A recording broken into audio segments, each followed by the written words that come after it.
I'll just introduce her. It's a great pleasure to introduce Professor Norma Daikin, who is Professor here at the University of Western England, and she's going to talk to us about developing the evidence base. And I just want to throw something cheeky in while she's getting ready. I want you to find Norma afterwards and ask her in what context she was a Sun page 3 girl. Recently, okay? So bear that in mind. Thank you, Norma. Thanks. Can everybody hear me? Can you all hear? Yeah. So we were all asked to talk for 5 minutes about something that inspired us and also to leave some questions for you to think about.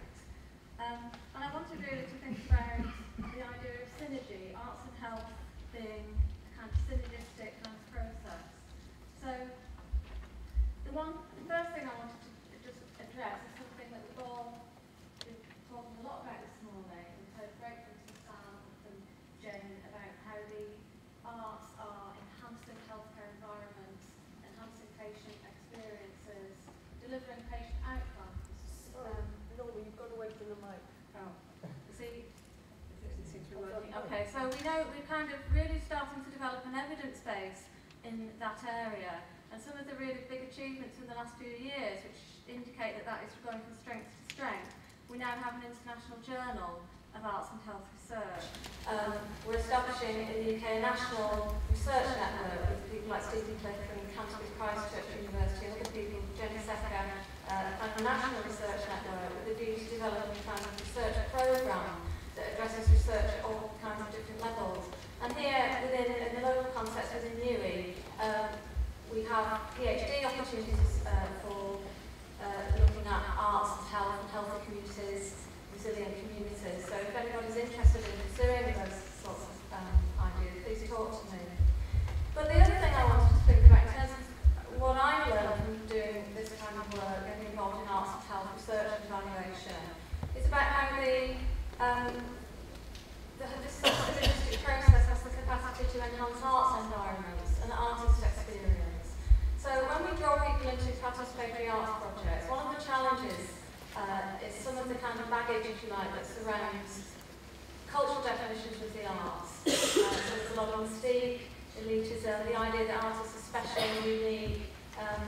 They're not just ordinary people, but they're supposed to be like pop stars or celebrities, or the whole mystique that surrounds the arts, and a lot of people are excluded from participation in arts at various points in their lives. So that may be quite a challenge sometimes for people to encounter a kind of participatory arts process, and they bring some of those ideas to it. And that also impacts on artists who often are used to working on their own. They're not necessarily used to working with a great kind of structure around them for things like continuing professional development or learning. So some of the projects that we've started to develop, really Jane is indicating, we're really trying to build those processes into the evaluation model, so that there's a reflective process for artists, support and training, as well as support and training for staff and outcomes evaluation for looking at patient outcomes. And so we can look at some of those issues of inequality and access to the arts and think about how we can turn that around so that the access to the arts is a truly empowering experience. And then the final area that I wanted to talk about was about how this sort of synergistic process is also enhancing research environments. So we're learning now to extend our kind of awareness of research methodologies, to incorporate artistic processes, artistic outcomes, and that's a really exciting process where we can really learn from each other. So in terms of the questions I wanted to leave you with, I'll just go through these and hopefully we'll have some time for discussion.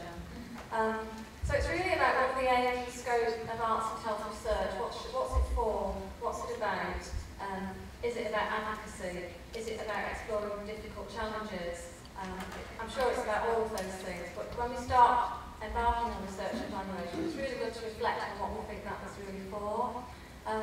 It's also because this is a communication process across at least three very complex fields. So how do we promote communication and understanding across different fields when they've all got their own specialist technical languages, the medical language, the artistic language, the research language? That's a real challenge.